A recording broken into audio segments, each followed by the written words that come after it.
¿Se ve? Joseph, ¿se ve? Sí, profesora, correcto. Se ve, se ve. Sí, muy bien, muchas gracias. Más bien, disculpen los inconvenientes, pero la verdad que yo no sé, pues, espero que no vuelva a suceder, ¿no?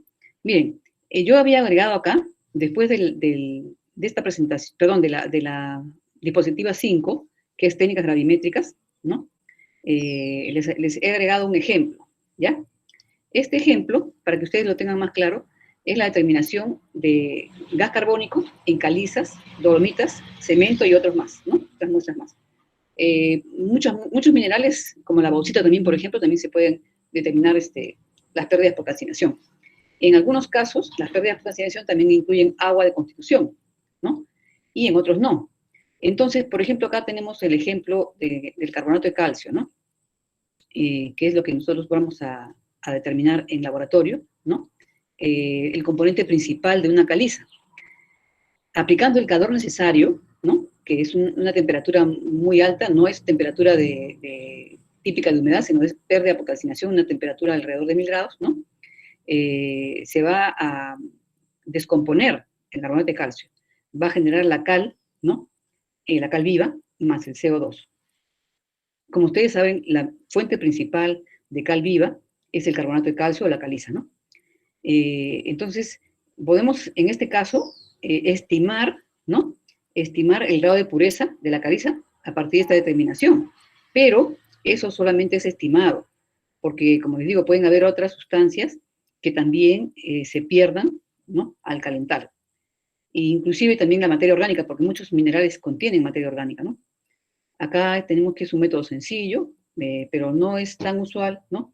Porque justamente el hecho de que pueda haber una sustancia volátil más en la muestra no permite que nosotros podamos decir el grado de pureza, ¿no? Por el contenido de cal, ¿no?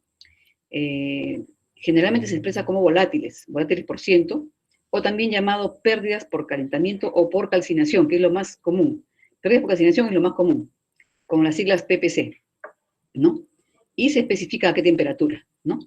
La muestra generalmente se seca antes de hacer las pérdidas por calcinación, pero hay casos en los cuales la pérdida por calcinación se expresa inclusive desde la muestra húmeda. O sea, incluyen a la humedad, mejor dicho, ¿no? Entonces, muchas veces hacen esto en una sola etapa, si no les interesa la humedad, o lo hacen en dos etapas, pero generalmente les interesa la humedad. Entonces, primero determinan la humedad a 110 por una hora, la enfrían, ¿no? En un desecador y se pesa.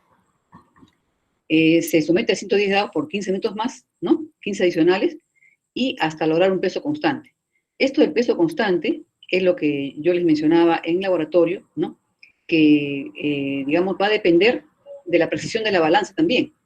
Si ustedes, por ejemplo, tienen dos pesos consecutivos, o sea, un peso inicial, habiendo sometido la muestra a calentamiento a 110, y luego de haberla pesado, la vuelven a someter a 110 por un periodo más corto, digamos, y tienen un peso, digamos, peso 2, ¿no?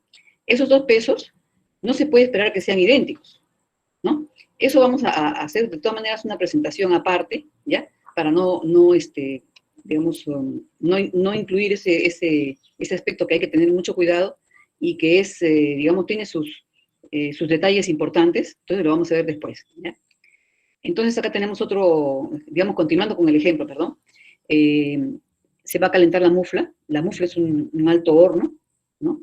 Que tiene digamos, unas temperaturas mucho mayores que una estufa, a 1000 grados por una hora, ¿no? Y ahí se van a descomponer los carbonatos, por ejemplo, de calcio, de magnesio y otros carbonatos más que puedan haber. Entonces, si escribieran arcillas, por ejemplo, ¿no? Se van a perder también agua de constitución, ¿no? Por ejemplo, el caso del hidróxido de aluminio, que es la bauxita, ¿no? Se pierde una cantidad enorme de agua de constitución, ¿no? Alrededor del 30%, 30-33%. Después también, digamos, va a haber otros componentes minoritarios, ¿no? Y estas pérdidas por calcinación, como les decía hace un ratito, pueden ser expresadas en base seca, ¿no? Que es en referencia al peso de la muestra que hemos sometido a 110 grados, ¿no? Una vez que la hemos sometido a 110 grados va a quedar un residuo seco. Puede ser expresada en base seca, ¿no? En base a ese peso seco o en base húmeda, que es el peso de la muestra tal como viene, ¿no? Y dependiendo de los acuerdos entre fabricantes y usuarios, que se norman, generalmente están escritos en normas, se va a usar ya sea la base seca o la base húmeda, ¿no? En el cemento, por ejemplo, las pérdidas por calcinación se van a expresar en base húmeda, según la STM, que no recuerdo el número, y en la bauxita, en cambio, el hidróxido de aluminio y otros minerales a granel en base seca. ¿Y por qué? Porque ustedes dirán, ¿por qué la diferencia? Lo que pasa es que para poder nosotros calcular, ¿no? Digamos, hacer la carga de, por ejemplo, sulfato de aluminio, que se va a producir a partir de bauxita o hidróxido de aluminio, ¿no? Nosotros necesitamos el peso seco, porque ¿de qué nos serviría el peso húmedo? Sería un problema. Prácticamente estaríamos pesando, considerando que esa humedad es bauxita, y tendríamos un error enorme porque igual que en la química analítica, la reacción que vamos a hacer, la cantidad de ácido que le vamos a agregar, se va a basar en estequiometría. Entonces tendríamos pues un producto ácido, porque estaríamos agregando agua como si fuera bauxita. ¿Se dan cuenta? O hidróxido de aluminio, ¿no? Y agua como si fuera hidróxido de aluminio. Entonces eso es muy importante, ¿no? Cuando se va a hacer un proceso productivo, por ejemplo, en el que va a haber una reacción química en base a la masa, de esta materia prima, por ejemplo, ¿no? Se debe dar en base seca, ¿no? Entonces, acá tenemos, miren, si durante el calentamiento se desprenden otras sustancias además del agua, o si no se volatiliza todo el agua, el procedimiento se llama pérdida por calentamiento o por calcinación a una temperatura indicada y en un tiempo especificado. O sea, en ese caso no les interesa si es que se pierde todo o no, sino ya se ha estandarizado, digamos, eso como una especie de control de calidad, ¿no? Entonces vamos a hacer acá un pequeño ejercicio, ¿no? Para el ejemplo, voy a cerrar la puerta que hay mucho ruido. Disculpen el ruido, estamos cerca de la ventana. Entonces, vamos a pesar, ¿no? 0,5505 gramos de una muestra de cemento, como ejemplo, ¿ya? Luego la secamos, la calcinamos a 1000 grados por una hora, y el peso obtenido va a resultar 0,4548, ¿ya? Ese es el peso de la muestra calcinada, ¿no? Determinar el porcentaje de pérdidas por calcinación, sabiendo que el porcentaje de humedad es de 1,45. Entonces, vamos a expresar en base seca y en base húmeda. Entonces, también nos piden determinar el porcentaje de materia volátil a 1000 grados, ¿no? Y el residuo fijo de la muestra. Entonces, vamos a resolver esto, ¿no?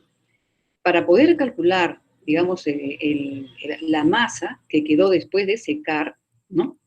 No nos han dado ese dato. El dato que nos han dado es la humedad. Entonces, ha perdido 1,45% de la muestra. ¿Qué significa eso? Que el residuo el residuo que nos va a quedar va a ser digamos, el 100% menos 1,45, ¿no es cierto? Ya. Entonces quiere decir que dice, si la humedad es 1,45, el residuo seco va a ser el porcentaje que queda de restar 100 menos 1,45, que son 98,55. Entonces, el 98,55% de 0,5505, que es el peso de la muestra, va a ser prácticamente ese residuo, ¿no? Entonces tenemos el peso de la muestra húmeda, lo vamos a multiplicarla por la fracción 0,9855, que es lo mismo que sacar el porcentaje, ¿no? Entonces va a resultar el peso seco. Tienen ustedes 0,5505 gramos por 0,9855, que es 0,5425, ¿no? Entonces, ese va a ser el peso de la muestra seca, ¿ya? Entonces, para el cálculo del porcentaje de pérdidas por calcinación en base húmeda, vamos a partir solamente de la muestra tal cual, o sea, del 0,5505. Entonces, vamos a decir, la PPC, o pérdida por calcinación, en porcentaje, es igual al peso inicial húmedo, ¿no? Menos el peso final, ¿no? Que es de la calcinación, entre el peso inicial húmedo también, por 100. Entonces, reemplazando, vamos a tener 0,5505 menos 0,4548, que era el calcinado, por 100 entre 0,5505, y va a resultar 17,38 en base húmeda. Ahora, en base seca, sería el peso seco que hemos calculado acá, ¿no? este que está acá, el 0,5425, ¿no? Menos el peso calcinado, o sea, el residuo calcinado, perdón, por 100 entre este peso mismo, ¿no? Seco. Entonces, el peso, el porcentaje base seca, el porcentaje de pérdida por calcinación, va a ser 16, 17. Miren ustedes, es menor que el otro. ¿Por qué? Porque acá no está incluida la humedad. En cambio, este sí incluye la humedad, ¿no? ¿Ya? Entonces, esa es la gran diferencia acá. Y también, por si acaso, los resultados de otros análisis que se hacen a la misma muestra también se expresan en base seca y en base húmeda, ¿no? ¿Ya? Entonces, esa es una cosa importante, por eso que te los he agregado también acá.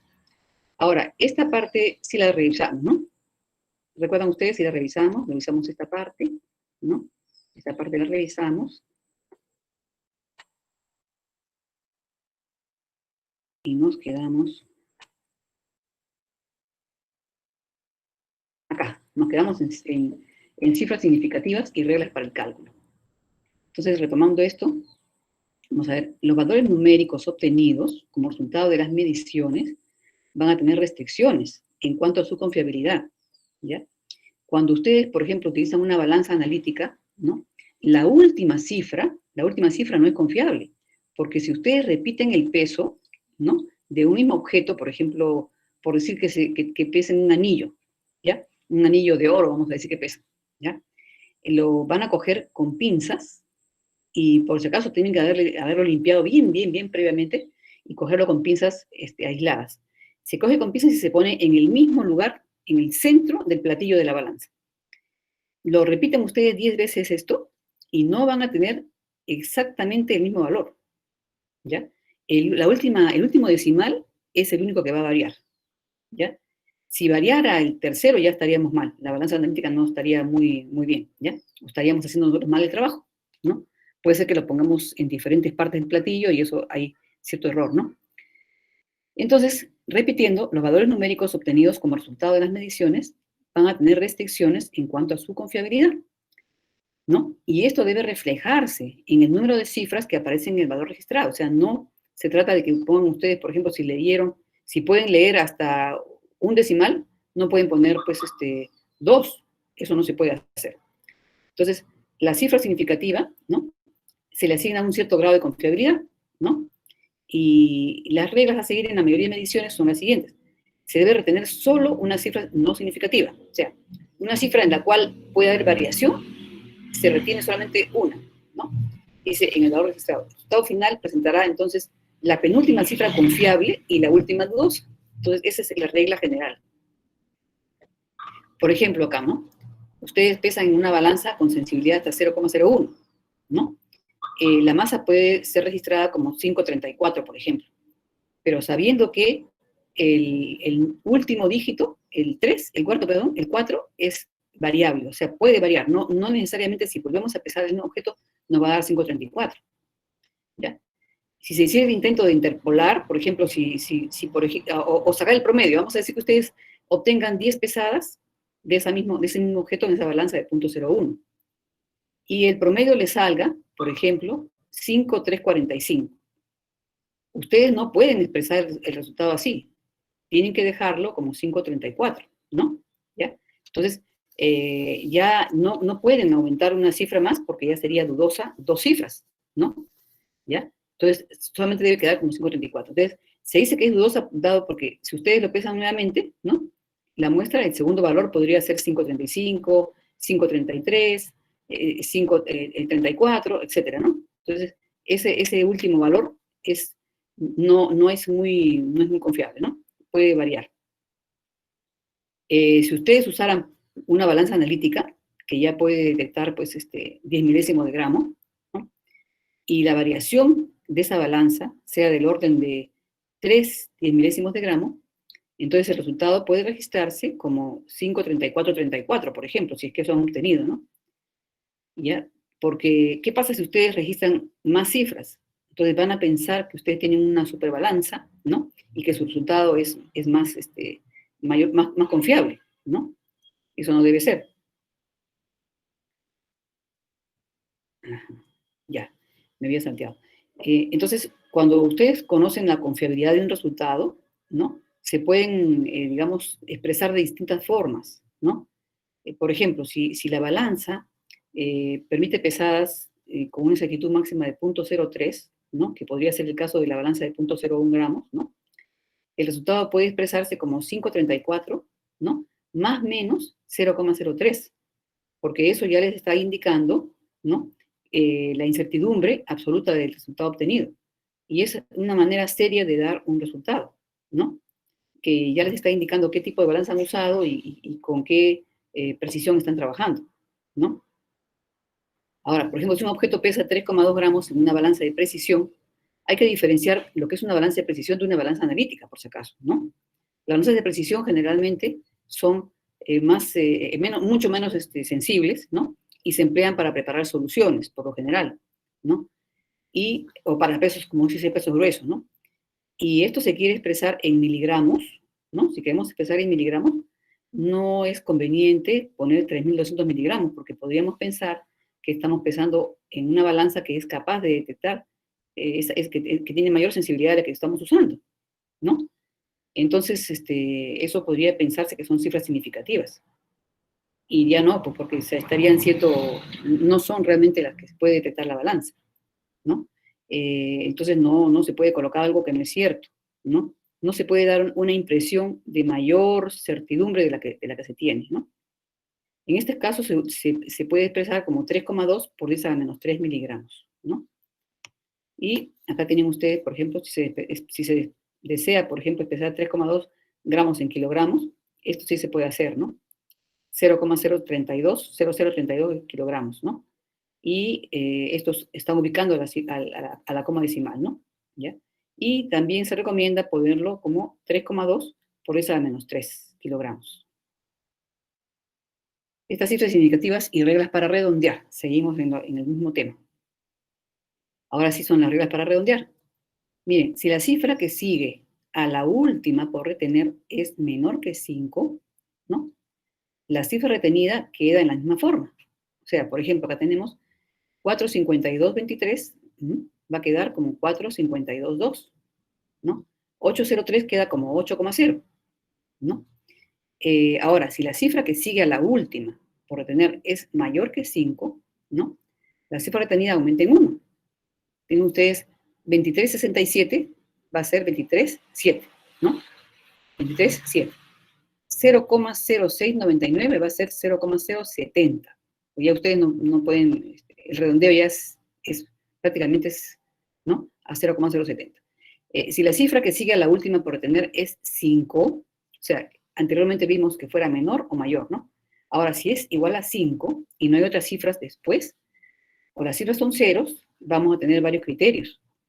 Dice, por ejemplo, vamos a ver, si la cifra se aumenta en 1, si la cifra retenida es impar. Por ejemplo, tenemos ahí 235,5. Entonces, va a ser 236. En cambio, si es par, se deja invariable, se deja tal cual está, ¿no? La cifra a retener, ¿no? Por ejemplo, 06445 sería 064, ¿no? 0644. 0,605 a 0,60, ¿no? Si se trata de centenas, tienen ustedes ahí, este es más, un poquito más, parece bastante más radical, ¿no? 2.250 y 2.350 quedarían como 2,2, ¿no? Por 10 al cubo, y 24 por 10 al cubo, ¿no? Si a 5 le siguen cifras diferentes a 0, ¿no? Se aumentaría en 1 la cifra de tener. Por ejemplo, acá tenemos, a ver, acá tenemos el ejemplo, no lo puedo ver bien por esto, 2.250,4 y 2.354, ¿no? Serán 2,3 por 10 al cubo y 2,4 por 10 al cubo, respectivamente, ¿no? Ustedes lo leen con calma porque acá no me deja ver la parte de la grabación. Por ejemplo, seguimos con las reglas. El redondeo debe obtenerse en una sola operación y no en dos redondeos sucesivos. Por ejemplo, cuando se sacan las notas, ¿no? Por medio de notas, se redondea al final. Cuando ustedes hacen una operación, por ejemplo, de un cálculo en el cual hay varias digamos, están involucradas sumas, restas, divisiones, ¿no? Al final se hace el redondeo, no se redondea por partes, ¿no? ¿Ya? Entonces, todo eso es necesario tenerlo presente. Y en este caso, por ejemplo, es 89.490, si lo quieren redondear al millar, ¿no? Sería 89.000, ¿no? U 8,9 por 10 a la cuarta. Si redondeamos primero las centenas, por ejemplo, a 89.500 y después al millar más cercano, ya el número sería demasiado elevado, demasiado distinto al número original, ¿no? Después tenemos acá cifras significativas en operaciones aritméticas, o sea, cuando ya estamos realizando un cálculo, ¿no? Si tenemos, por ejemplo, este caso del peso molecular del fluoruro de potasio, vamos a observar allí que el peso atómico del potasio está dado con 3 cifras decimales, mientras que el del flúor está dado con 4.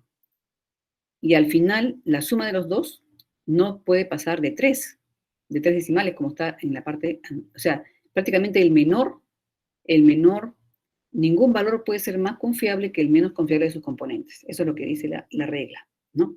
Entonces, solamente dejamos 3 decimales, o sea, 58, 100, ¿no? No podemos poner el 4. En caso de multiplicación y división, se aplica la regla del menor número de cifras significativas, ¿no? Entonces, vamos a multiplicar, por ejemplo, 34,2051 por 3,22. Ahí tenemos un resultado de 110,140422. Entonces, es un exceso de cifras decimales, ¿no? ¿Ya? Entonces, como 3,22, ¿no? Tiene 3 cifras significativas. Entonces, hay que redondear ese resultado a 110. Prácticamente no se considera ya los decimales, ¿no? ¿Ya? Y dice, por la presencia de cero resulta una expresión ambigua, siendo más recomendable presentarla como 1,10 por 10 al cuadrado. O sea, hay bastantes reglas que debemos conocer, ¿no? Esto lo deben ustedes leer con calma, ¿no? Porque, digamos, hay algunas que son un poco más difíciles de captar, ¿no? Ahora, ¿cómo expresamos las concentraciones? Esto es un repaso, ¿no? De lo que ustedes saben, digamos, de los cursos anteriores, pero es necesario hacerlo, ¿no? La concentración y el contenido se expresan en diferentes formas, dependiendo de los datos disponibles y del propósito que se persiga, ¿no? Generalmente cuando se trata de análisis químico se utilizan, digamos, las concentraciones expresadas en forma química, pero de todas maneras se utilizan todo tipo de formas de expresión, ¿no? Los resultados, por ejemplo, se expresan en porcentaje, ¿no? Entonces, es necesario conocer estas formas de expresión para poder hacer adecuadamente los cálculos en el análisis cuantitativo, ¿no? Entonces, vamos a empezar con las unidades físicas, que son muy usadas y que son las más sencillas, ¿no? Las más directas. Las unidades físicas, por ejemplo, tenemos la primerita es porcentaje en peso sobre peso. En inglés ustedes lo van a encontrar muchas veces como W sobre W, ¿no? Porque el peso en inglés es weight, ¿no? Entonces, no vayan a pensar que es otra cosa, es solamente el peso sobre peso. O masa sobre masa también puede ser, ¿no? Expresado de manera más correcta, ¿no? Entonces, ¿cómo se define esto? Son las partes en peso de un componente, ¿no? O soluto, en 100 partes en peso de la mezcla, de la muestra o de la disolución, ¿no? Este porcentaje, ¿no? Es independiente de la temperatura, o sea, no depende, no va a depender de la temperatura, no va a cambiar con la temperatura, porque la masa es siempre la misma, ¿no?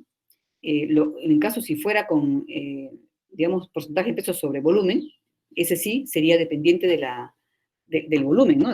Perdón, de la temperatura, ¿ya? No va a haber contracción térmica. Por ejemplo, esto se usa para expresar la composición de aleaciones, ¿no? La pureza, ensayo o assay se dice en inglés, la pureza, ¿no?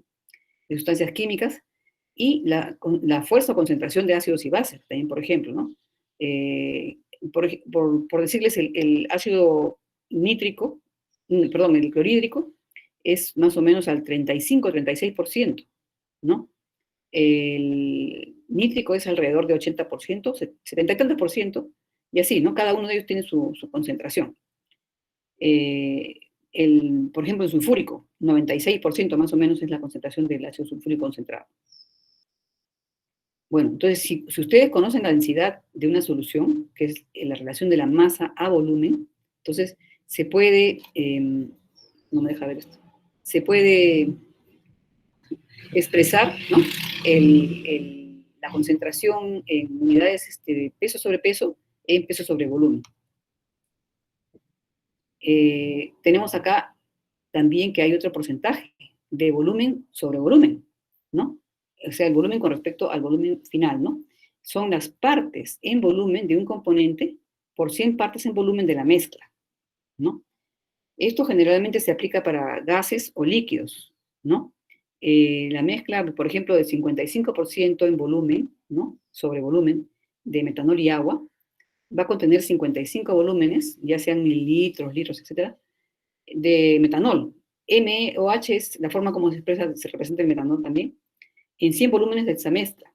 Pero acá hay que tener cuidado porque como el volumen va a depender de la temperatura, ¿no?, hay que tener, además de especificar la temperatura, también hay que tener en cuenta que cuando se mezcla dos líquidos puede ocurrir una reducción, ¿no?, que se llama contracción o expansión del volumen. Va a depender de cómo se acomoden, digamos, cada uno de los dos líquidos entre sí, cómo se acomoden molecularmente. Entonces, cuando ustedes tienen, por ejemplo, esa mezcla metanol-agua al 55%, no la van a obtener con 55 mililitros de metanol y 45 mililitros de agua, sino que tienen que agregar a los 55 mililitros de metanol la cantidad de agua para poder llegar a los 100 mililitros, ¿no?, con agitación constante, ¿ya? Lo hacen lentamente, ¿no?, con agitación. Si se agregan, en cambio, 55 mililitros de metanol a 45 mililitros de agua, el volumen va a ser menor de 100, porque va a haber una contracción que se debe al acomodo intermolecular de sus componentes. Y esto también ocurre con el ácido sulfúrico, ¿no? Entonces hay que agregar el agua que falta cuando se termina de preparar, ¿no? Acá tenemos otras unidades también físicas, el porcentaje en peso sobre volumen. Esta es como una mezcla de ambos casos anteriores, ¿no?, de los casos anteriores. Son las partes en peso de un componente, o la masa de un componente, en 100 partes en volumen de la mezcla, ¿no? Entonces, acá generalmente cuando hablamos de partes que son, digamos, del mismo orden, ¿no? Por ejemplo, gramos sobre mililitro, kilogramos por litro, ¿no? Entonces, eso hay que tener en cuenta. Las unidades de peso y volumen que se apliquen deben ser compatibles, es lo que estaba mencionando, ¿no? Si, por ejemplo, ustedes tienen una solución al 10% en peso sobre volumen de cloruro de sodio, esta contiene 10 gramos, ¿no?, de cloruro de sodio en 100 mililitros de solución. Y hay que especificar también la temperatura, ¿no?, a la cual se preparó. Y si conocemos la densidad de la solución a esa temperatura, ¿no?, a la cual se preparó, se puede convertir el porcentaje en peso sobre peso, ¿no?, a peso sobre volumen y al revés, ¿no? Tenemos, por ejemplo, en este caso, la densidad a 20 grados de cloruro de sodio al 10% en peso sobre peso es 1,07 gramos por 100 mililitros, ¿no? ¿Qué significa esto en términos prácticos, ¿no?, para que ustedes puedan captarlo bien, ¿no? Significa que, digamos, 100 mililitros, ¿no?, van a pesar 107 gramos, ¿no? Miren, 100 mililitros van a pesar 107 gramos, ¿no? Entonces, ustedes pueden hacer una regla de 3, por ejemplo, ¿no?, y encontrar si en 100 mililitros hay, digamos, 10 gramos, en 107, ¿cuánto habrá? También de esa forma se puede sacar las cosas. Muchas veces, digamos, para no aprenderse de memoria fórmulas, disculpen, pero yo uso la regla de 3, es mi favorita, ¿no? Razonando se encuentra de todo. Y así ustedes, si se olvidan de la fórmula, no importa porque pueden razonar. Entonces, acá tenemos, por ejemplo, que el porcentaje en peso sobre volumen, ¿no?, partiendo de ese porcentaje en peso sobre peso, que es 10 gramos de la sal en 100 gramos de la mezcla, ¿no?, multiplicado por 1,07 gramos o 1,07 gramos por mililitro, que es la densidad, les va a dar que en 100 mililitros van a tener ustedes 10,7 gramos. ¿no? Esto lo pueden ustedes realizar, ¿no? En diferentes formas, como lo quieran enfocar, y van a obtener ese resultado, ¿no? ¿Ya? Entonces ahí se está pasando el porcentaje en peso sobre peso, se está pasando a peso sobre volumen, ¿no? ¿Ya? Entonces eso es la equivalencia, ¿no? Si las soluciones acuosas son muy diluidas, por ejemplo, ¿no? Las partes en peso sobre peso, ¿no? Y peso sobre volumen no van a ser muy diferentes, porque el agua tiene la densidad muy cercana a 1, ¿no? Y para efectos prácticos se pueden considerar iguales, ¿no? Acá tenemos una unidad muy utilizada, que son las partes por millón, ¿no? Las partes por millón prácticamente equivalen a miligramos por kilo, o a gramos por metro cúbico, por tonelada, perdón, por tonelada, ¿no? Y en caso de soluciones acuosas muy diluidas, se expresa como en miligramos por litro, ¿no? Generalmente se expresan en valores enteros, por lo general se expresan en valores enteros. Cuando ustedes tengan, por ejemplo, vamos a hacer la determinación de la dureza del agua, ¿no? La dureza del agua es la presencia de sales, de calcio y magnesio, ¿no? En el agua. Y se expresa generalmente como carbonato de calcio, todo, ¿no? Se expresa como carbonato de calcio. O también se puede expresar como magnesio o como calcio, ¿no? Según lo que el método que utilice y la forma como quiere expresar.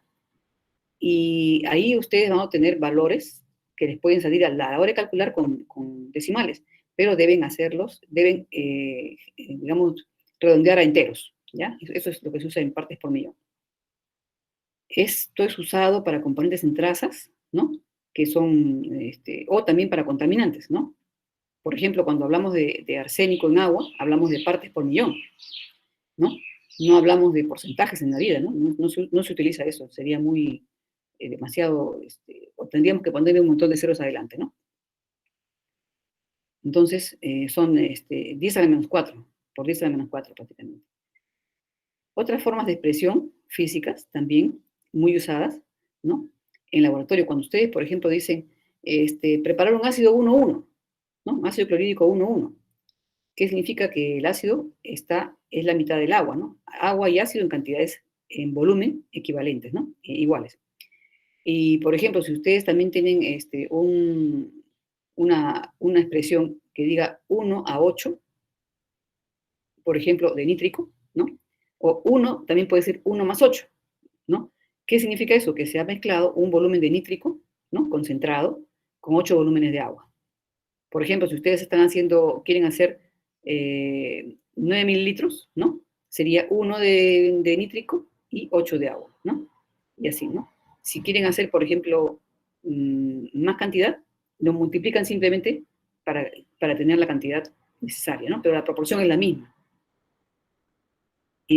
Por ejemplo, si ustedes van a mezclar solventes, metanol y agua, 1 a 1, ¿no? Se puede poner, digamos, 1 más 1, ¿no? También se puede poner, indica que se ha mezclado un volumen de cada uno, ¿no? Esto es muy práctico y es rápido para poder entenderlo así de manera muy directa, ¿no? Por eso que se usa bastante. La densidad, como ustedes saben, es la masa por unidad de volumen, ¿no? Y generalmente se expresa en gramos por mililitro, pero muchas veces en la industria se utiliza, por ejemplo, kilogramos por litro, ¿ya? Porque por la magnitud digamos, de las masas que se manejan ahí.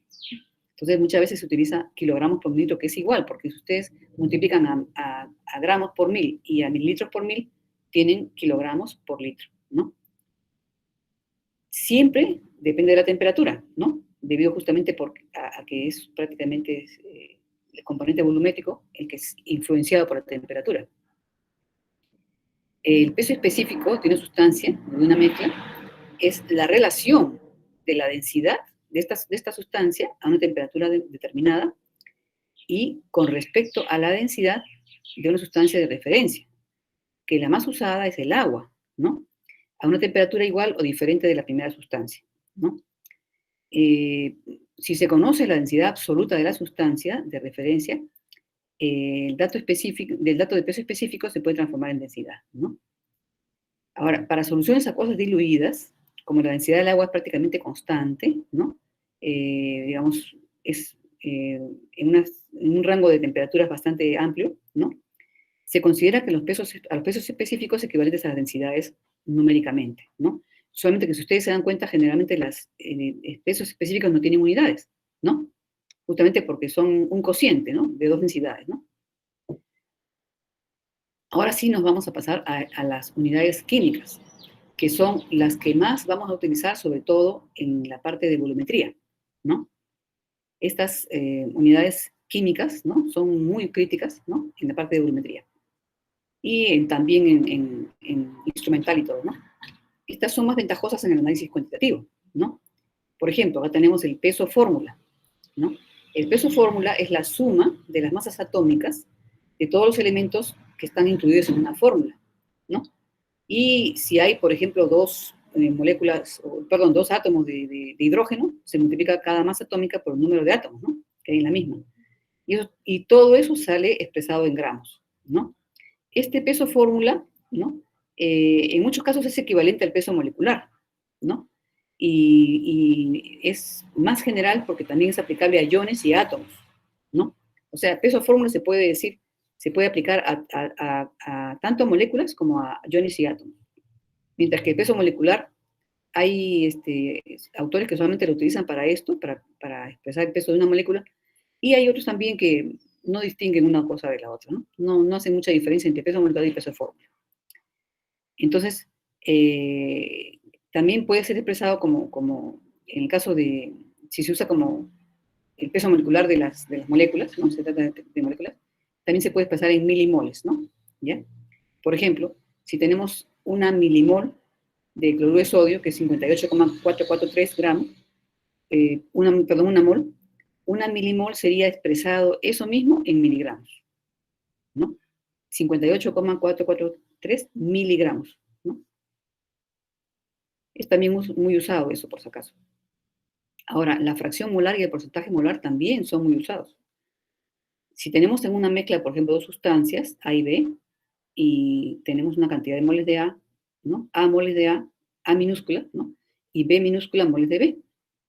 Las fracciones molares de A y B van a ser las siguientes. X sub A se expresa así, ¿no? La fracción molar es el número de moles de A, ¿no? Entre la suma de las moles de A más las moles de B. Y el caso de B igual, ¿no? X sub B va a ser igual al número de moles de B entre la suma de las dos, ¿no? La suma de ambas, de ambos números de moles, ¿no? A y B, ambas B. Entonces, estas se expresan en forma decimal, ¿no? Entonces, al final, como son decimales, ¿no? Si son los dos únicos componentes, ¿no? La suma de ambas fracciones debe dar 1. Si no, sería incorrecto, ¿no? Algo estaría mal. Pero si en caso hubiera más componentes, ahí sí, ¿no? Tendría que ser, digamos, el otro componente sumarse y ahí se daría 1, ¿no? Entonces, si ustedes multiplican a esto por 100, vamos a tener el porcentaje molar, que también es muy usado, ¿no? Acá tenemos la formalidad. La formalidad es una expresión de concentración que está definida como el número de pesos fórmula de una sustancia por litro de solución, ¿no? Es también, digamos, lo que más usamos por lo general es el peso, la molaridad, ¿no? Y que lo vamos a ver en la siguiente diapositiva. Pero la formalidad, ¿no? Es más general, porque también, como el caso del peso fórmula, se aplica también a iones y a átomos, ¿no? Relaciona las concentraciones químicas, ¿no? A volúmenes, que es esencial para el caso de las titulaciones, ¿no? Concentraciones químicas relacionadas con volúmenes.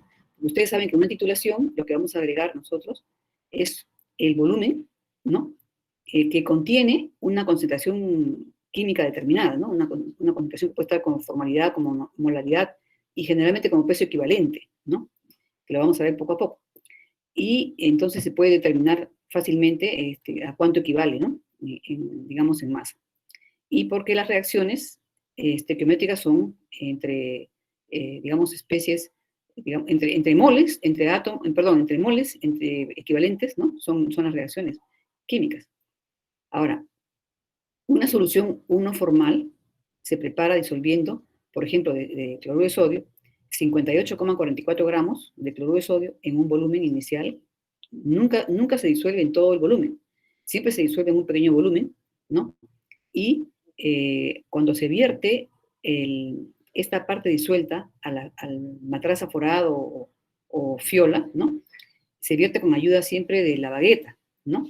Y luego se va lavando ese recipiente en donde hicimos la disolución inicial, se va lavando por lo menos unas 3 a 4 veces con agua destilada, ¿no? Agua ionizada, y se agrega también, se incorpora a la solución en el mismo matraz aforado, ¿ya? Y se va lavando así hasta que al final prácticamente queda libre el recipiente del cloruro de sodio y se recupera todo lo que se había pesado, ¿no? Es la forma correcta de preparar una solución, ¿no? La formalidad se aplica tanto a iones como a átomos, ¿no? Entonces se representa como C sub A, la formalidad de A. Ahora vamos a ver la molaridad, que es la más usual, ¿no? Que es la que generalmente estamos acostumbrados todos a hablar de molaridad más que de formalidad. Y generalmente aplicamos solamente a moléculas, ¿no? Tenemos acá que es la disolución de una cantidad de moles, disculpen que te pasó un camión, es la disolución de una cantidad de moles de la sustancia en un solvente hasta obtener 1 litro de solución.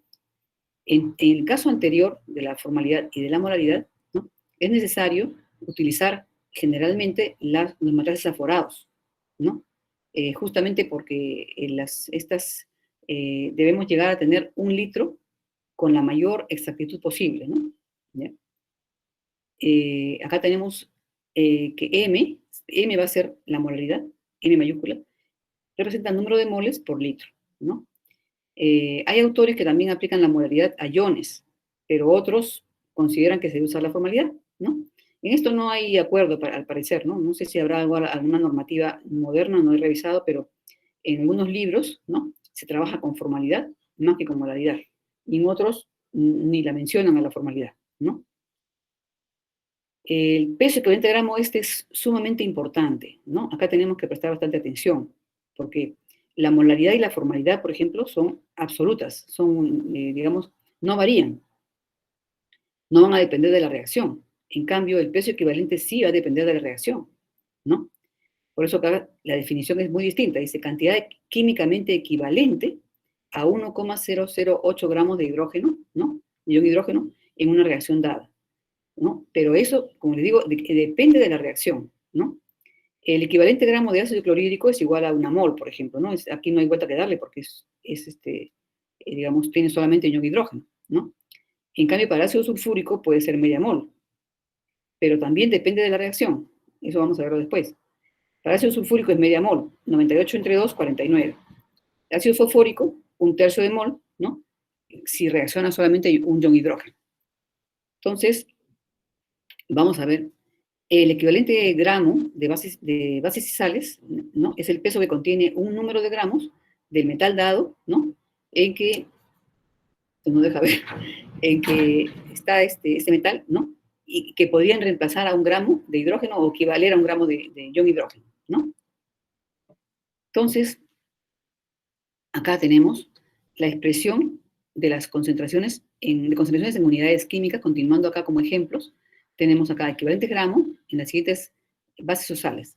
Por ejemplo, las que son, digamos, equivalentes a un protón, ¿no? Son iguales prácticamente a 1 mol, ¿no? El KOH, el NaOH, ¿no? Cloruro de sodio, nitrato de potasio, ¿no?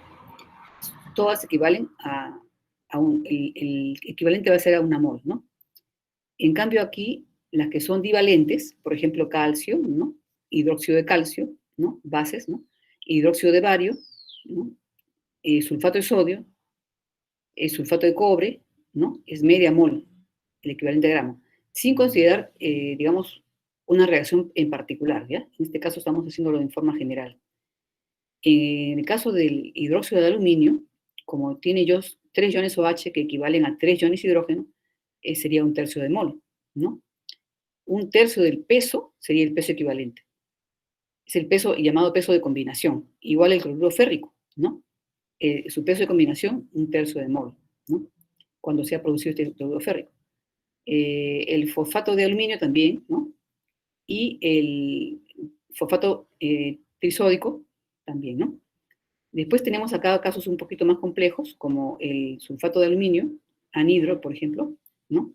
Y el fosfato de calcio, ¿no? Anhidro. Ahí es 1/6 de mol, porque prácticamente ustedes tienen ahí 2 iones de sodio, perdón, de aluminio, ¿no? 2 iones de aluminio, que su peso, perdón, su número de oxidación es 3, por 2 son 6, ¿no? Equivale a 6 iones de hidrógeno, ¿no? Igual el calcio, ¿no? 3 por 2, 6, ¿no? En el caso de la normalidad, vamos a ver, la normalidad va a considerar el número de equivalentes de una sustancia por litro de solución. Esta normalidad es muy, muy importante, como les estaba mencionando, involucra el peso equivalente, ¿no? Que es el peso de combinación, digamos, en una unidad de volumen, ¿no? ¿Qué cantidad de pesos equivalentes o de números equivalentes tenemos en un litro de solución? El peso equivalente y la normalidad están relacionados con las reacciones a las cuales se aplican, ¿no? En cambio, la molaridad no, la molaridad es general. Se refiere al peso de combinación en una reacción dada. Son relativas, a diferencia de la formalidad y de la molaridad. Y si una solución se emplea en diferentes reacciones, puede tener diferentes pesos equivalentes, ¿no? Y por lo tanto, distintas normalidades. Por ejemplo, ustedes tienen el permanganato. Vamos a decir permanganato que sea 1 molar, ¿no? O 0,1 molar, digamos, que sea así. Pero cuando el permanganato reacciona, por ejemplo, con el hierro en un medio ácido, ¿no? La quinta parte del peso molecular es el peso equivalente. ¿Por qué? Acuérdense ustedes que son 5 electrones, ¿no? De cambio, porque el permanganato pasa de manganeso 7 a manganeso 2, ¿no? Entonces, como hay 5 electrones involucrados, ¿no? En esa reacción, en ese medio, ¿no? Va a ser el peso molecular entre 5, ¿no? O el peso fórmula también. Ahora, si en caso esa reacción del permanganato no es en medio ácido, sino en un medio alcalino neutro, ¿no? El permanganato no va a pasar de 7 a 2, sino va a pasar de 7 a 4. Entonces, sería 1/3, ¿no? Entonces, por esa razón, cuando se tiene un permanganato que se va a utilizar para varias determinaciones, se coloca su peso molecular, ¿no? En este caso es preferible expresar la concentración en términos de formalidad o de molaridad. Porque si ustedes no dicen, por ejemplo, digamos, 0.02 normal, dirán, ¿para qué reacción? ¿En qué medio? ¿No? Tiene que ser ya sea en medio ácido o en medio básico, ¿no? Pero entonces no está claro eso. Por eso que se pone generalmente en las concentraciones absolutas, ¿no? Vamos a ver acá ejemplos. El peso equivalente depende de la reacción involucrada. Eso sí es bien importante. Al ser relativo, un mismo reactivo puede tener diferentes pesos equivalentes, ¿no? Ya les mencionaba el caso del permanganato y ahora vamos a ver el caso del fosfórico. Si, por ejemplo, yo al ácido fosfórico lo neutralizo parcialmente, ¿no? Le agrego 2 moles de hidróxido de sodio, entonces va a reaccionar y va a formar el Na2HPO4, ¿no? Y el equivalente va a ser ¿a cuánto? A la mitad, porque justamente 2 va a reaccionar con 2 NaOH que equivalen a 2 iones de hidrógeno, ¿no? Es un medio de la mitad del peso fórmula del ácido fosfórico va a ser el peso equivalente en este caso, ¿no? Y si, por ejemplo, solamente neutralizáramos 1/3 de la molécula de fosfórico, entonces el equivalente, ¿cuál sería? 1 a 1, ¿no es cierto? Está 1 a 1. Entonces, un hidróxido de sodio equivale a un ion hidrógeno.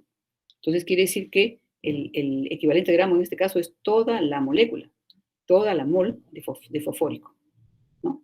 Entonces, esa es la forma como se encuentra, ¿no? La equivalencia. Por ejemplo, una reacción redox, el cálculo del equivalente va a depender del número de electrones que están involucrados en cada reacción, ¿no? Como les había mencionado ya, ¿no? Este ejemplo, el hierro ferroso se va a oxidar a hierro más 3, ¿no? Pierde un electrón, entonces su peso equivalente va a ser igual a su peso de fórmula gramo, ¿no?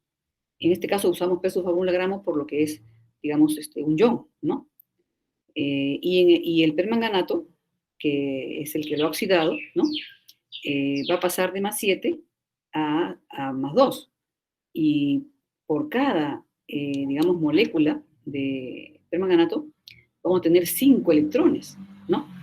Entonces quiere decir que el peso equivalente para la reacción entre el hierro y el permanganato es la quinta parte de su peso fórmula gramo, ¿no? Entonces, en cambio, como les había mencionado hace un ratito, ¿no?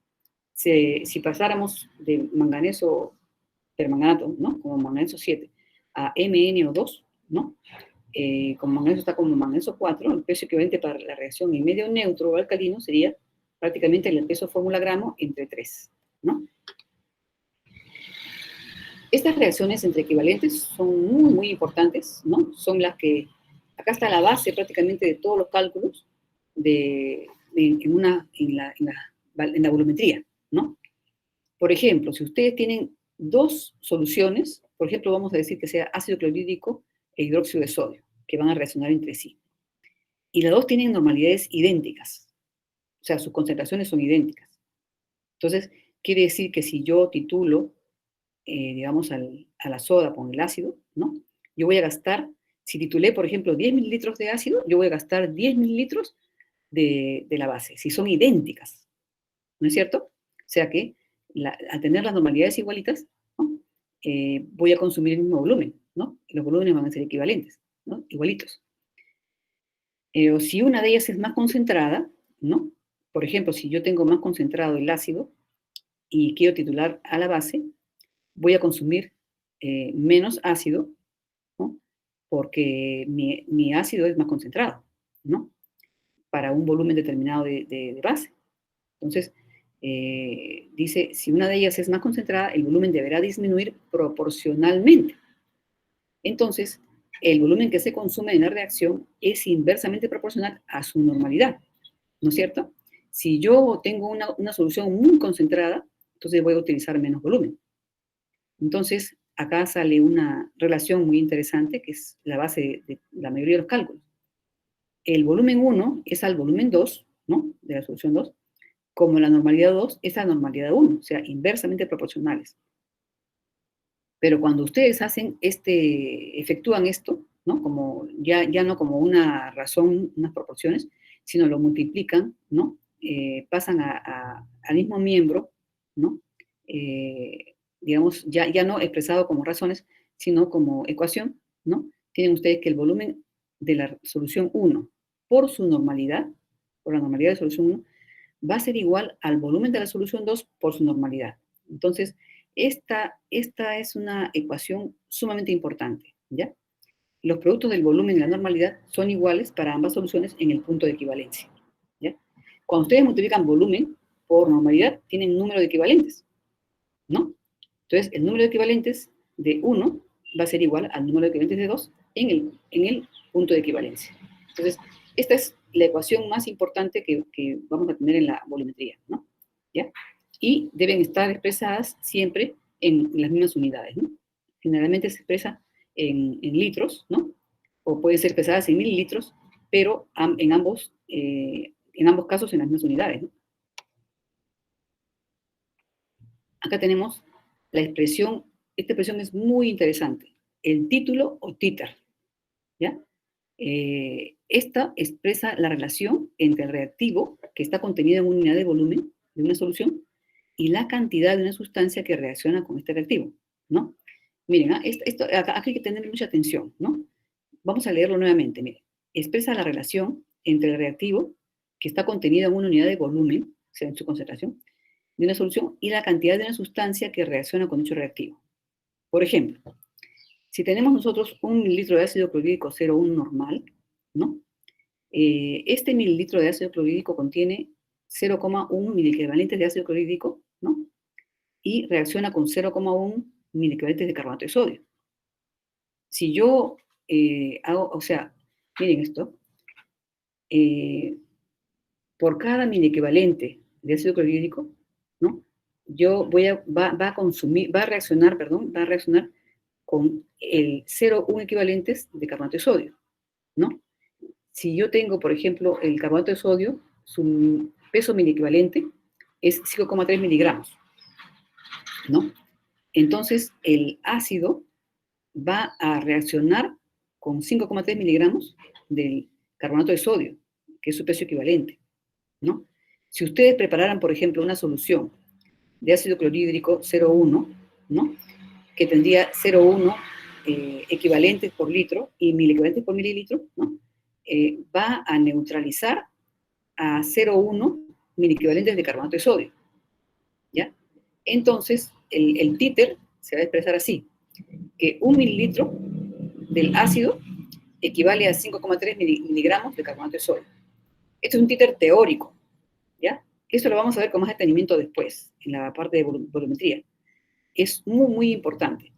Miren, si una solución de carbonato de sodio por mililitro tendría entonces, teóricamente, 0,0053 gramos por 1000 mililitros, ¿no? El carbonato de sodio, por ser, digamos, su peso equivalente es la mitad de su peso fórmula, ¿no? Entonces, por eso es que se pone 5,3, ¿no? De 106 su peso molecular, ¿no? Entonces, para preparar una solución, digamos, equivalente, tiene que utilizarse la mitad del peso fórmula. Y en este caso, si es 0,1, la décima parte, ¿no? Entonces, este valor, 5,3 miligramos de carbonato de sodio, se conoce como el título en carbonato de sodio, expresado en carbonato de sodio, para la solución de ácido clorhídrico 0,1 normal. Indica que 1 mililitro de esa solución de ácido clorhídrico va a neutralizar a 5,3 miligramos o a 0,053 gramos de carbonato de sodio. Por ejemplo, en el caso del hidróxido de sodio, ¿no? Si cambiamos la base, en lugar de utilizar el carbonato de sodio, utilizamos el hidróxido de sodio, ustedes saben que el peso del hidróxido de sodio es 40, ¿no? Y para que sea 0,1 sería 4, ¿no? Entonces, 4 miligramos sería el equivalente, ¿no? Sería el título, ¿no? Para la solución de ácido clorhídrico 0,1, serían 4 miligramos de hidróxido de sodio, ¿no? En este caso, ¿ya? Entonces, se expresa así, ¿no? Acá ven ustedes el títer de ácido clorhídrico 0,1. Si se expresa en carbonato de sodio, sería 0,0053. Si fuera en hidróxido de sodio, sería 0,04, ¿no? ¿Ya? Me he pasado, ¿no? Me he pasado, me había salteado, ¿no? Ya. En el caso de hidróxido de sodio, por ejemplo, sería 0,004, ¿no? Gramos de hidróxido de sodio por cada mililitro de ácido clorhídrico 0,1 normal, ¿no? Este títer es muy empleado en volumetría, ¿no? Para simplificar los cálculos. Es bien ventajoso en los análisis rutinarios de muestras similares, ¿no? Por ejemplo, ustedes ya tienen de frente, calculan el resultado, ¿no? Digamos, tienen tantos mililitros consumidos, ¿no? Y multiplican por el títer y les va a salir de frente los gramos de la especie que han titulado, ¿no? Y eso lo multiplican por 100 y luego lo dividen entre el peso de muestra y ya tienen ustedes el porcentaje, ¿no? Es práctico, o sea, lo vamos a entender mejor a la hora que lo apliquemos, porque así, digamos, en esta parte de teoría y no teniendo pizarra ni nada, es un poco difícil que podamos explicar mejor, ¿no? Pero lo vamos a ver muy bien en la parte de laboratorio y en la parte de problemas, ¿no? Esto va a ser muy fácil el cálculo de volúmenes teóricos, ¿no? Cuando uno quiere hacer una titulación, ¿no? Siempre es importante calcular el volumen teórico, ¿no? Porque el volumen teórico nos va a permitir ver, digamos, hacer la titulación adecuadamente. En primer lugar, vamos a saber si es que hemos pesado, si tenemos el peso adecuado para que no se gaste toda la bureta, ¿no? Porque eso no se puede hacer. Si ustedes titulan, por ejemplo, no pueden gastar más de una bureta. Después es necesario saber el volumen antes, ¿no? Volumen aproximado, porque esto les va a permitir que ustedes puedan ir graduando la velocidad de la adición del reactivo. Porque ustedes no empiezan por gotitas de un inicio, empiezan por cantidades mayores, ¿no? Hasta llegar, por ejemplo, a un 70% del volumen calculado. De ahí van bajando un poco la velocidad de adición, porque tienen que dar ustedes tiempo a que el volumen en la bureta vaya escurriendo. Si una persona, por ejemplo, titulara rapidísimo desde un inicio hasta el final, cometería un error grave, ¿ya? Eso lo vamos a ver después mejor en volumetría, ¿ya? Entonces, también permite, pues, estimar el rango en el cual debería estar el peso de un patrón primario, ¿no? O de una muestra para realizar el método volumétrico, ¿no? Inclusive para un patrón primario es deseable que el volumen sea mayor, ¿no? Sea mayor que el que se gasta en una muestra, porque justamente es justamente para valorar, ¿no? ¿No? Pero por supuesto que debe estar dentro del rango de la bureta, ¿no? Cuando la reacción se da cuantitativamente, ¿no? Se puede calcular el título a partir de la estequiometría de la reacción, ¿no? Eso es fácil de calcular. Esto es muy aplicado en análisis de agua por el método de Carl Fischer, por ejemplo, que eso aquí no se ve, pero lo vamos a mencionar después, ¿no? Cationes con EDTA, por ejemplo, ¿no? EDTA es el agente complejante más usado, ¿no? El ácido etilenglicol acético como sal, ¿no? Como sal disódica. Vamos a hacer unos ejercicios para ir viendo más o menos cómo estamos, ¿no? Cómo estamos en comprensión y cómo, digamos, cómo cimentamos los conocimientos, ¿no? Por ejemplo, vamos a ver, calcular la cantidad de nitrato de plata, 0,1 normal, ¿ya? Requerida para la reacción con 10 mililitros de cloruro de calcio 0,5 normal, ¿no? Entonces, lo primero que tenemos que hacer es la reacción, ¿no? La reacción, ahí tenemos el cloruro de calcio y, como ustedes verán, el calcio, por ser divalente, está, digamos, compensado con 2 iones cloruro. Entonces, vamos a tener que balancear la ecuación con 2 nitratos de plata, ¿no? Dos moléculas de nitrato de plata. Y vamos a tener 2 de cloruro de plata, ¿no? Que va a precipitar, ¿no? Más nitrato de calcio, ¿no? O iones nitrato y iones calcio por separado, ¿no? Entonces, esto va a ocurrir en el punto de equivalencia. Debe cumplirse lo siguiente, lo que habíamos visto hace un rato, que el volumen de la solución 1 por su normalidad debe ser igual al volumen de la solución 2 por su normalidad, ¿no es cierto? Esa es la ecuación clave. Entonces, nosotros conocemos, vamos a llamar 1, por ejemplo, a la de nitrato de plata, ¿no? Y vamos a poner que el volumen 1, que es el que queremos conocer, multiplicado por la concentración, que es 0,1, equivalentes gramos por litro, va a ser igual a 10 mililitros por 0,5, ¿no? Que es la normalidad, equivalentes gramos del cloruro de calcio.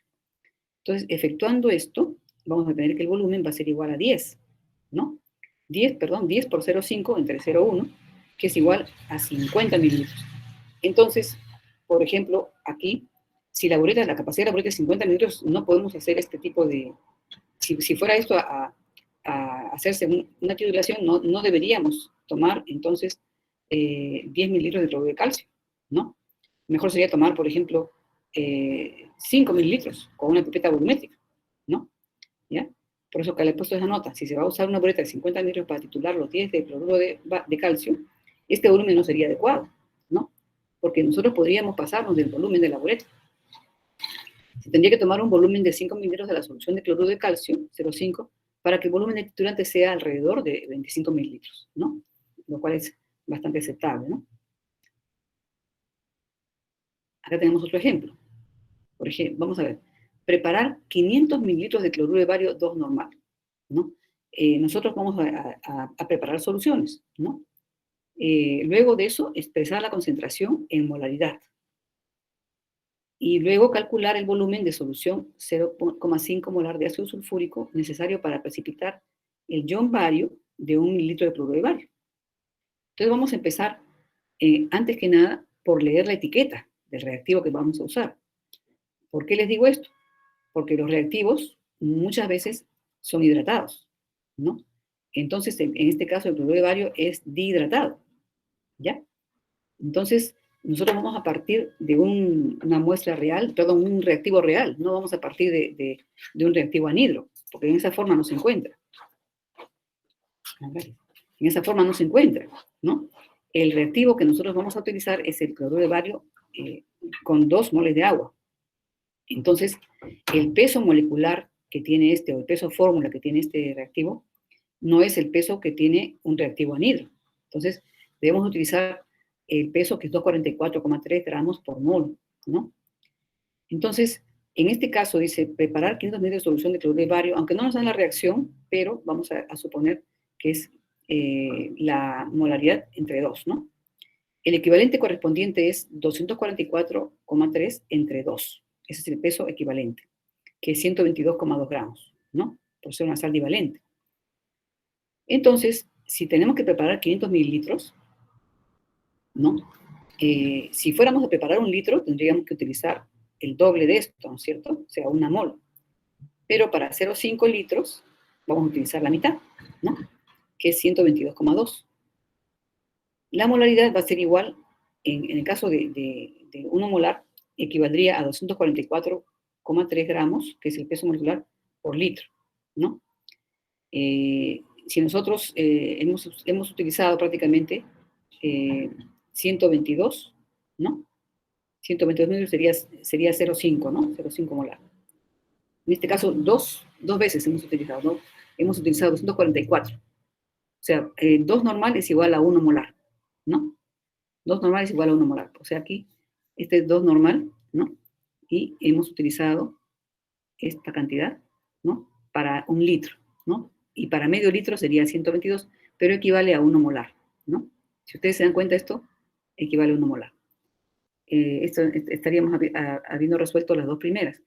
Y la C, la tercera parte, es calcular el volumen de solución 0,5 de ácido sulfúrico necesario para precipitar el ion bario de 1 mililitro de cloruro de bario. Entonces vamos a hacer la reacción. Siempre hay que empezar por la reacción. Cloruro de bario, ¿no? Más ácido sulfúrico, va a dar sulfato de bario más ácido clorhídrico, ¿no? 2HCl, ¿no? Entonces, estos van a reaccionar en proporción 1 a 1, ¿no? ¿Ya? Entonces, en esta reacción va a ser prácticamente similar al peso molecular, ¿no? En este caso, cloruro de bario, 2 normal, que es igual a 1 molar, y el ácido sulfúrico, que es 0,5, van a reaccionar en relación 1 a 1. Entonces, tenemos que poner acá volumen 2, ¿no? Por 0,5 moles por litro, ¿no? Que viene a ser el dato de acá, de ácido sulfúrico. Entonces, el ácido sulfúrico, su volumen, por 0,5 moles por litro, va a ser igual a 1, ¿no? 1 mililitro, que es lo que tenemos de cloruro de bario, ¿no? Y por su concentración, que es 1 molar. Entonces, despejando, vamos a tener 1 entre 0,5, ¿no? Igual a 2 mililitros de ácido sulfúrico, ¿no? Que ustedes también, así al cálculo, lo pueden estimar, ¿no? Ahora acá tenemos otro ejercicio. Tenemos que preparar 1 litro de ácido sulfúrico 6 normal a partir del ácido sulfúrico al 95,12%, ¿no? Este es un ácido cuya concentración está expresada como 95,12, ¿no? No está expresada como normalidad. Acá les quiero explicar un poco que el ácido sulfúrico, ¿no? Igual que el ácido clorhídrico, el nítrico, todos estos ácidos concentrados, se dice, así como aproximado, que son, digamos, en caso del clorhídrico, 12 molar o 12 normal, ¿no? En el caso del nítrico, ¿no? Se dice 16 molar, ¿no? En el caso del sulfúrico se dice 18 molar, pero eso es solamente una cosa, es una aproximación, ¿no? Y lo utilizamos nosotros de esa manera porque preparamos la solución y después la valoramos. Y es más fácil considerar eso. Pero generalmente pueden haber diferentes concentraciones según el lote de producción. Todos los lotes no salen iguales, ¿no? En el caso, les comento esto porque nosotros, yo trabajaba en un sitio en donde hacíamos estos ácidos, ¿no? Estos ácidos, grado reactivo, los preparábamos y no todos los lotes salían iguales, ¿no? Pero se tenía un rango que debía ser mínimo tanto de concentración, ¿no? Bueno, o la concentración estar entre un valor y otro, ¿no? Y mientras estuviera en ese rango, cumplía con la especificación, ¿no? Por eso que aquí en este caso se expresaba como 95,12%, ¿no? La concentración de ácido sulfúrico. Y nos están pidiendo que preparemos 1 litro de ácido sulfúrico 6 normal, ¿no? Asumiendo que va a ser, pues, el peso equivalente a la mitad del peso molecular, ¿no? La densidad va a ser, de esta solución, es 1,834 gramos por mililitro a 20 grados centígrados, ¿no? Y esto se saca generalmente de tablas, ¿no? Datos de tablas de densidad versus concentración, ¿no? Que hay en los handbook, los manuales de química. Entonces, ¿qué vamos a hacer? En primer lugar, tenemos que saber cuál es el peso equivalente de ácido sulfúrico, que es 98, el peso molecular, o peso de fórmula, entre 2 igual a 49 gramos, ¿no? Entonces, ¿qué cosa es digamos, cuántos equivalentes gramos debe haber en un litro si va a ser 6 normal? Entonces vamos a tener 6 equivalentes gramos por litro, que sea 6 por 49 gramos, ¿no? Por equivalente. Entonces, ustedes acá están, digamos, se simplifica esto, ¿no? Desaparece, ¿no? Y queda 294 gramos por litro. Necesitamos entonces tener del ácido 294 gramos por litro, ¿no? Entonces, vamos a tener que calcular la masa de ácido sulfúrico, que está, digamos, en este 95,12%, que contenga 294 gramos de ácido sulfúrico, ¿no? Entonces, vamos a decir, 100 gramos de este ácido, ¿no? Van a contener 95,12 gramos, ¿no? Y 294 gramos van a estar contenidos en una cantidad X desconocida, ¿no? Es una regla de 3, ¿no? Que va a salir multiplicando 294 por 100 entre 95,12. Entonces tenemos que 309,08 gramos, ¿no? Sería lo que tendría este ácido, ¿no? Pero como ustedes saben que no podemos pesar el ácido, ¿no? El ácido no se pesa, sino se mide en volumen, vamos a tener que buscar el volumen, ¿no? Utilizando la densidad, ¿no? Entonces, vamos a tener que 1000 mililitros, acá utilizando la densidad, 1000 mililitros van a pesar esta cantidad, ¿cierto? ¿No?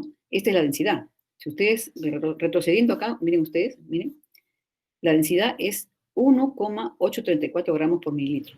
Si yo multiplico esto por 1000, ¿no? Y a esto por 1000, yo puedo tener 1234 gramos y en un litro, ¿no? En 1000 mililitros. Entonces, acá tenemos, me he pasado esta parte. Ah, ya, me había adelantado. 1000 mililitros pesan 1834 gramos, ¿no? Entonces, en este peso que nosotros hemos sacado calculando la masa, como ven ustedes en el anterior, miren, de acá, ¿no? Regresando acá, 100 gramos del ácido, por definición, ¿no? Por porcentaje acá, contienen 95,12 gramos de ácido sulfúrico. Entonces, hemos sacado por regla 3 que hay 294, digamos, hay X gramos de ácido, va a haber 294, que es lo que nosotros necesitamos para este producto, para esta solución, perdón.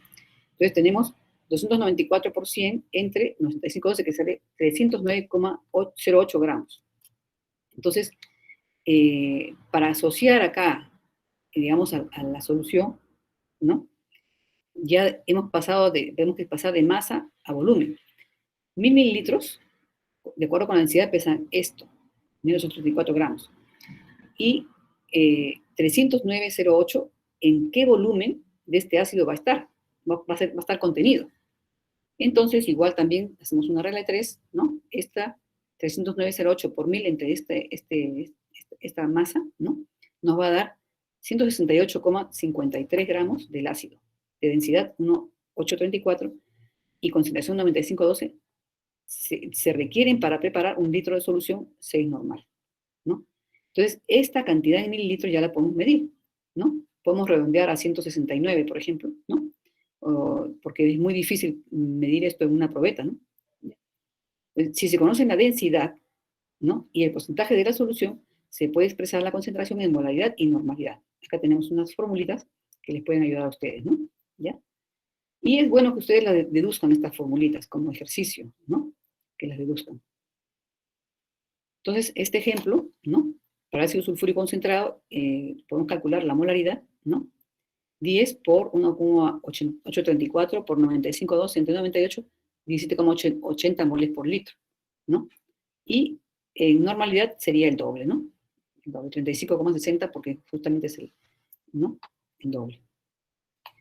Acá tenemos, por ejemplo, los cálculos en análisis gravimétrico, cómo se hacen los cálculos en el análisis gravimétrico, que es lo que vamos a empezar a hacer primero, ¿ya? Vamos a ver. Si se desea conocer el porcentaje en peso de un constituyente, ¿no?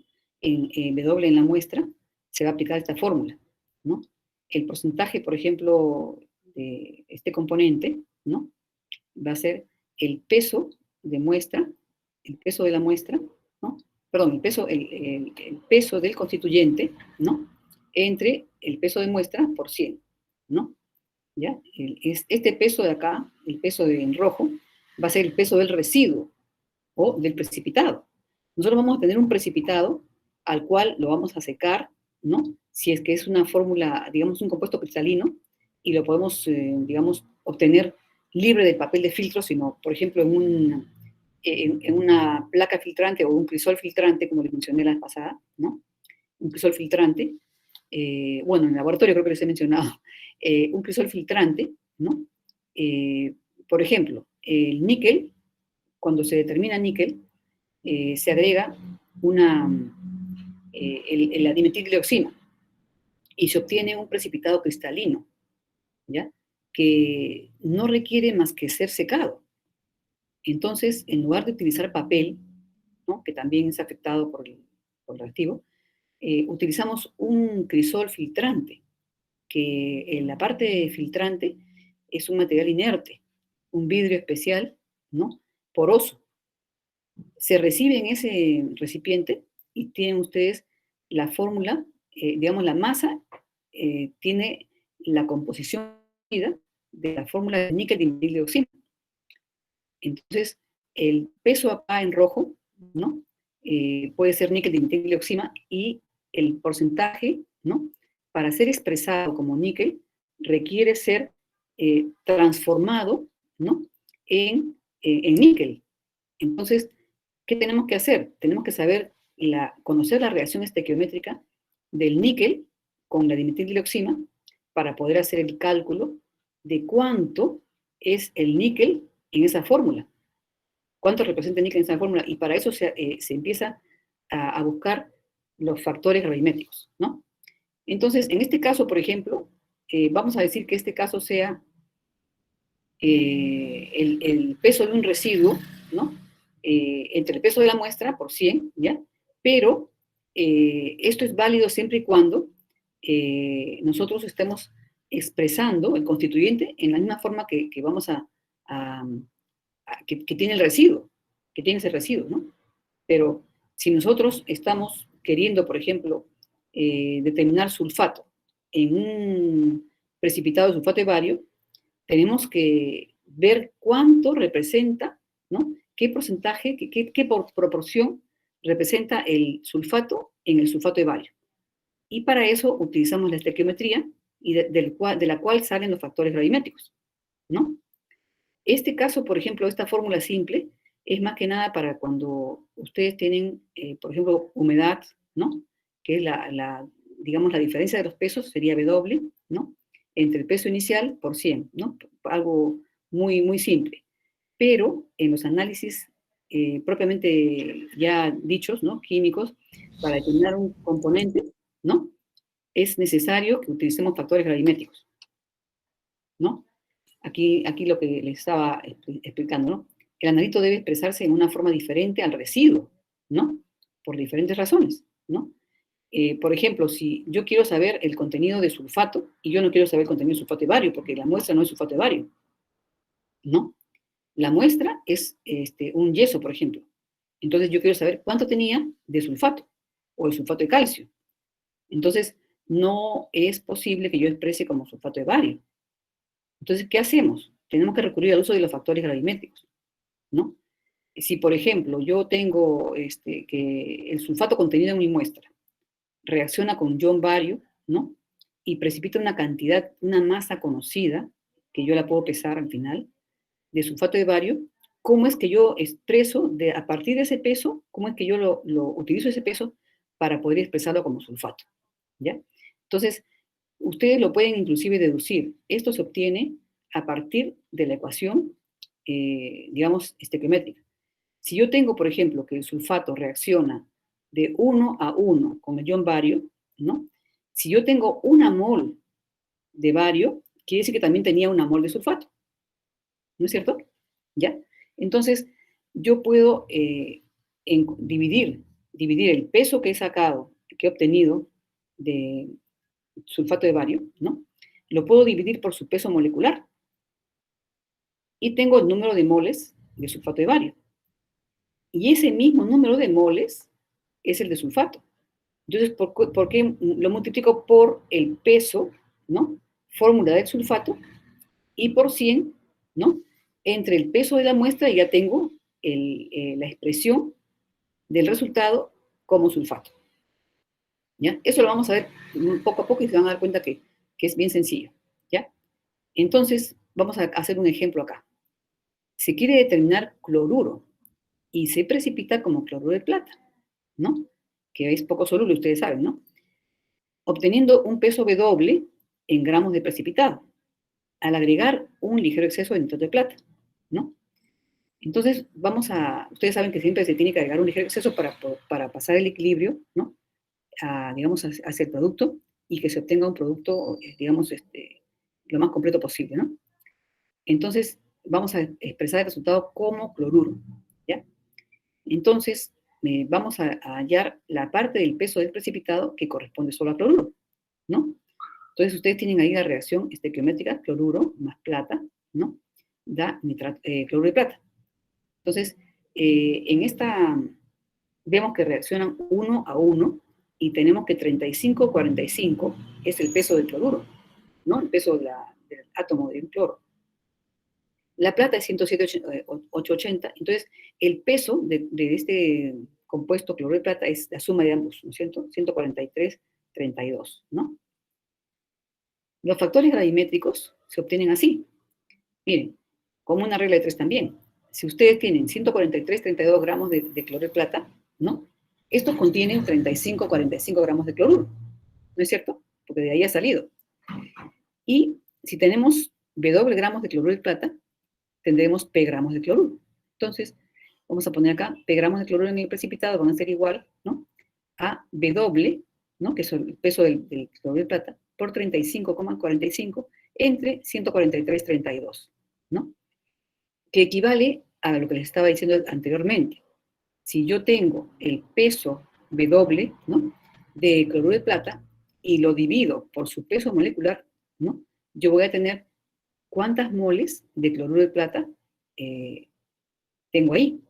Y ese número de moles va a ser igual, como ahí la reacción es 1 a 1, a las moles de cloruro, o a la fórmula, ¿no? Fórmula gramo de cloruro. Entonces lo multiplico por su peso, ¿no? Y ya tengo expresado eso en gramos de cloruro, ¿no? Entonces, como ustedes se dan cuenta, la relación de los pesos fórmula resulta el factor de la relación de los pesos fórmula resulta el factor gravimétrico, que en realidad es también con el peso equivalente, ¿no? Si ustedes se ponen a pensar bien, ¿no? Que va a permitir expresar el resultado en la determinación como cloruro en este caso. Y también lo pueden expresar como cloruro de sodio. Si en lugar de utilizar el peso de cloruro, que es 35-45, utilizan 58 y tantos, que es el de cloruro de sodio, y lo multiplican y tienen el resultado expresado como cloruro de sodio, ¿no? Entonces, aquí lo podemos resumir como el porcentaje de cloruro, ¿no? Va a ser igual al peso del cloruro de plata multiplicado por el factor gravimétrico, ¿no? Por 100 entre el peso de la muestra, ¿no? Entonces, este es el factor gravimétrico que va a ser igual a 35,45 entre 143,32. Este es el peso del cloruro y este es el peso del cloruro de plata. Y si ustedes quisieran, como les decía, expresar este resultado en cloruro de sodio, el factor sería otro, sería 58 y pico, que es el valor de 35 más 23, ¿no? Del cloruro de sodio, y entre este peso. Entonces, ustedes pueden expresarlo de diferentes maneras, ¿no? En caso de precipitar, por ejemplo, sulfato, ¿no? De un yeso como sulfato de bario, vamos a precipitar como sulfato de bario, se puede expresar el resultado como sulfato de calcio o como sulfato de calcio dihidratado, ¿no? Ustedes reemplazan en el factor, ¿no? El peso de la especie que ustedes quieren expresar va siempre en el numerador y el peso molecular o el peso correspondiente al precipitado va siempre en el denominador, ¿ya? Entonces, esa es una parte muy importante. Ya vamos a terminar, pues son 5:40, ¿ya? Esta última la hacemos. Factores gravimétricos, entonces, ¿no? Van a ustedes a observar que siempre en el denominador estará el peso fórmula de la sustancia que se pesa. O sea, la especie que estamos pesando, ¿no? Va a ser dividida por su peso molecular. Y en el numerador va a aparecer la sustancia en la forma en que se quiere expresar. Entonces, para determinar magnesio, por ejemplo, en el cemento, si lo precipitamos así de esta forma, ¿no? Ustedes comprenderán que esto no puede ser secado, ¿no? Y obtener un compuesto de la misma fórmula, porque por ser una sal de amonio es volátil. Entonces, no va a ser estable al calor. Entonces, lo que hacemos es calcinarla hasta llegar a esta composición definida, estable, ¿ya? Del pirofosfato de magnesio. Entonces, este factor vamos a hallarlo, porque lo que vamos a pesar va a ser esto, ¿no? O sea, hemos obtenido esto al precipitar, pero no lo vamos a pesar así, lo vamos a pesar de esta forma. Entonces, ¿cómo hacemos acá para expresar el contenido de magnesio como MgO? ¿Ya? Si ustedes se dan cuenta acá de la reacción, pasando, digamos, si de aquí partimos para llegar a este, necesitamos 2 moles, ¿no? Necesitamos 2 de MgO.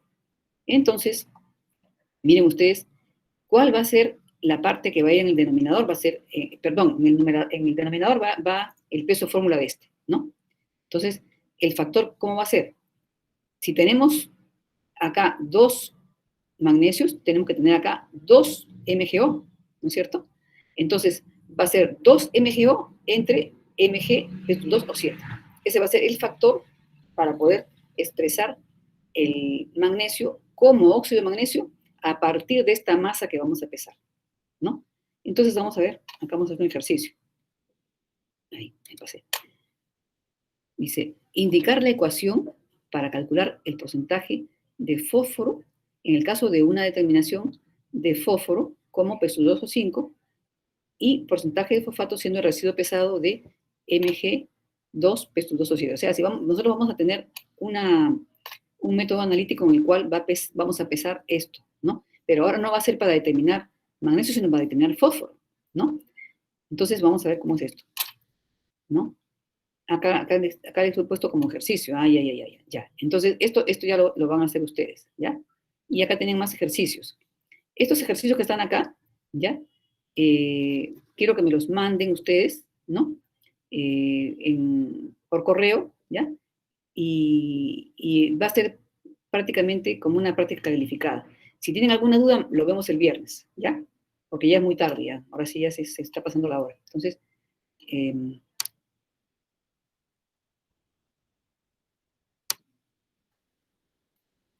vamos a cerrar esto.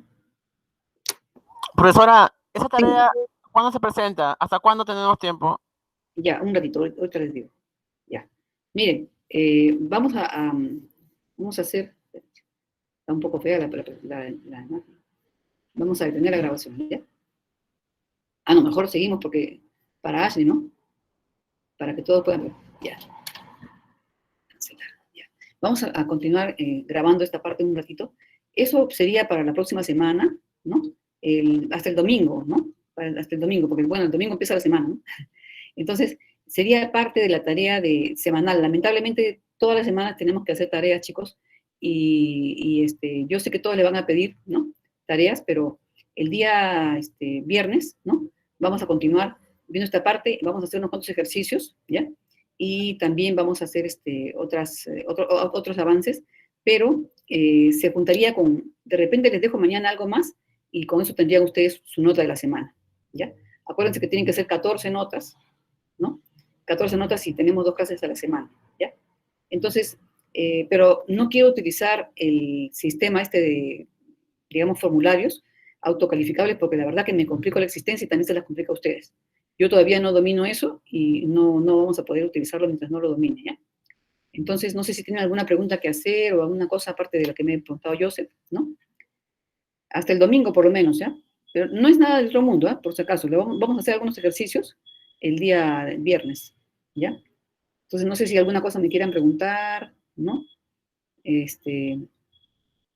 Alguna cosa me quieran decir, o... Profesora, una consulta. Sí, sí, En el caso del cemento, cuando lo llevamos a 110 grados sí. y ya la masa cambia, ¿verdad? Claro, Entonces, más que nada ¿eso es producto solamente por la humedad o también escapan ahí gases de CO2? mira, a 110 grados, un poco que es difícil que se escape algo de CO2, ¿no? A 110 grados, ¿no? Pero la humedad es lo que se pierde principalmente a esa temperatura, y puede haber también materia orgánica, puede haber alguna cosa que pueda quedar del yeso, por ejemplo, porque con el yeso no se calcina, ¿no? También puede perder algo digamos, de agua de constitución del yeso, pero muy poco, ¿no? En el caso del cemento, como ha sido sometido a alto horno, ¿no? La parte, digamos, los componentes más, digamos, en mayor porcentaje, no pasa nada, no pasa casi nada en cuanto a otros volátiles. La parte que es mezclada después es el yeso, ¿no? Entonces, componentes del yeso sí podrían tener alguna volatilidad, ¿no? Pero en el caso del cemento es diferente, es distinto. Y no es un compuesto natural, pues, ¿no? Ha sido sometido a alto horno y más la humedad es por parte del yeso.